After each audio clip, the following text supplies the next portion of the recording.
বিকেল 5টা বাজার। আমার অবস্থা দেখেন, আমি এখন ভাত খাবো। সবাই ভাত খেয়ে নিয়েছে মোটামুটি, এখন শুধু আমি বাকি। তো অল্প অল্প করে সব কিছু নিয়ে নিলাম, এখন খাওয়া দাওয়ার পালা। হ্যালো এভরিওয়ান, আসসালামু আলাইকুম। কী অবস্থা, সবাই কেমন আছেন? তো বিসমিল্লাহর নাম নিয়ে খাবার খেয়ে নিচ্ছি। কে কোথা থেকে ভিডিওটি দেখছেন অবশ্যই কমেন্টস করে জানাবেন। বিসমিল্লাহ।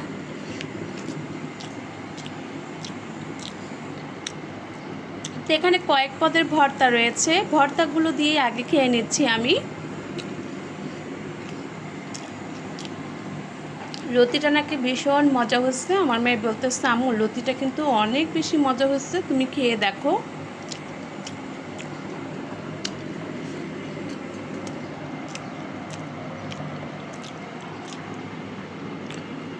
এই তো লতি রান্না করেছি, আর এদিক দিয়ে হচ্ছে পাতলা একটা ডাল রান্না করেছি, আর এদিকে রান্না করেছি মুরগির মাংস আলু দিয়ে। আর এদিকে আমার কয়েক পদের ভর্তা, এটা হচ্ছে গতকাল বানিয়েছিলাম, সেগুলোই রয়ে গিয়েছে। লতিটা দিয়ে ভীষণ ভাল লাগতেছে আসলে খেতে।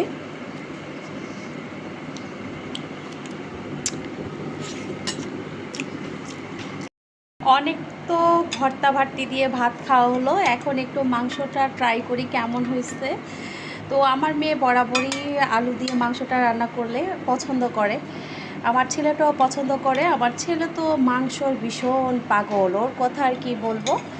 যাই হোক, সাথে আবার একটু ডাল নেব, কারণ ডাল দিয়ে হচ্ছে মুরগির মাংস দিয়ে খেতে আমার কাছে বেশ ভালো লাগে। মুরগির মাংস বলেন এবং হচ্ছে গরুর মাংস বলেন, আমার কাছে কিন্তু ডাল দিয়ে মাংসটা খেতে ভীষণ মজা লাগে।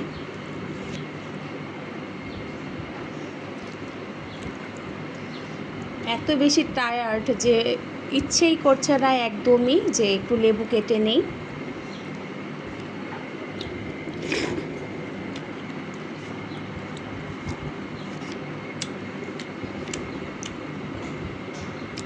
খুবই মজা লাগতেছে, আর ডাল দিয়ে মাংস দিয়ে বরাবরই সবসময় মজা লাগে আমার কাছে।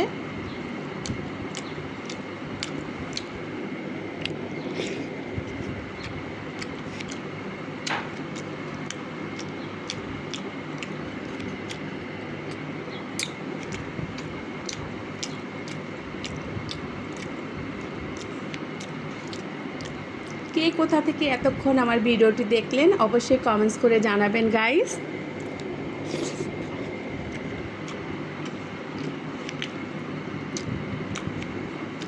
আর ভিডিওটি ভালো লাগলে অবশ্যই লাইক, কমেন্ট এবং শেয়ার করে পাশে থাকবেন। ওকে গাইস, আল্লাহ হাফেজ।